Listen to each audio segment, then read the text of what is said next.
امام علی علیہ السلام اللہ کے بندوں کو انسانی دماغ کی طاقت کے بارے میں بتا رہے تھے۔ اتنے میں ایک شخص پوچھنے لگا، یا علی، کیا انسان کسی دوسرے انسان کے بولے بغیر اس کے دماغ کی بات سن سکتا ہے؟ بس یہ کہنا تھا تو امام علی علیہ السلام نے فرمایا، ہاں، یاد رکھنا انسان کے پاس صرف یہ 5 حواس نہیں جس سے وہ دیکھتا، سنتا، چکھتا، سونگھتا یا چھوتا ہے، بلکہ اللہ نے ان حواس سے مبرہ بھی ایک حواس کو خلق کیا۔ وہ کہنے لگا، یا علی، وہ حواس کون سا ہے اور کیسے ہو سکتا ہے کہ دوسرے انسان کی بات بغیر کہے دوسرا انسان سن لے؟ امام علی علیہ السلام نے فرمایا، یاد رکھنا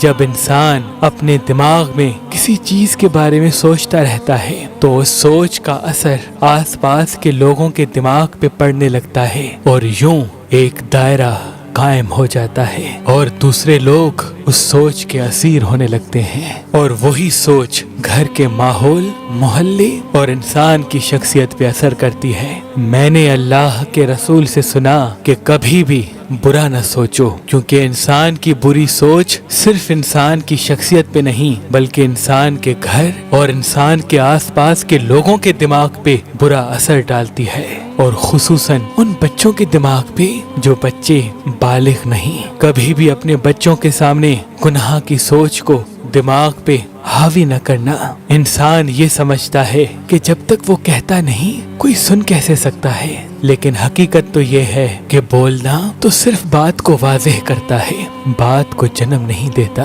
اللہ نے انسان کے دماغ میں ایسی طاقت عطا کی جو کسی کے بھی دماغ کے چلتے ہوئے خیالات کو معلوم کر سکتی ہے۔ تو اس نے کہا، یا علی، اس طاقت کو کیسے بڑھایا جائے، ہر کسی کے خیالات کو کیسے سمجھا جائے؟ امام علی علیہ السلام نے فرمایا، یہ طاقت تقویٰ اور پرہیزگاری سے بڑھتی ہے۔ یاد رکھنا اپنے نفس کو پاک رکھو اور جتنا ہو سکے حاضر دماغ رہ کر لوگوں کے احساسات اور جذبات پہ غور و فکر کرو، اور اللہ کے مخلوق کے درد کو اپنا درد سمجھو، اور جب بھی کسی انسان کو دیکھو تو یا علیم یا کلیم پڑھ کر پھر دیکھو۔ جب یہ اوصاف تمہارے وجود میں پائے جائیں گے تو تمہارے دماغ کی طاقت جس سے تم دوسروں کے دماغ کے خیالات جان سکتے ہو تم میں بڑھتی جائے گی، اور یوں تم بغیر سنے لوگوں کی باتوں کو معلوم کر سکو گے، لوگوں کی باتوں کو معلوم کر سکو گے،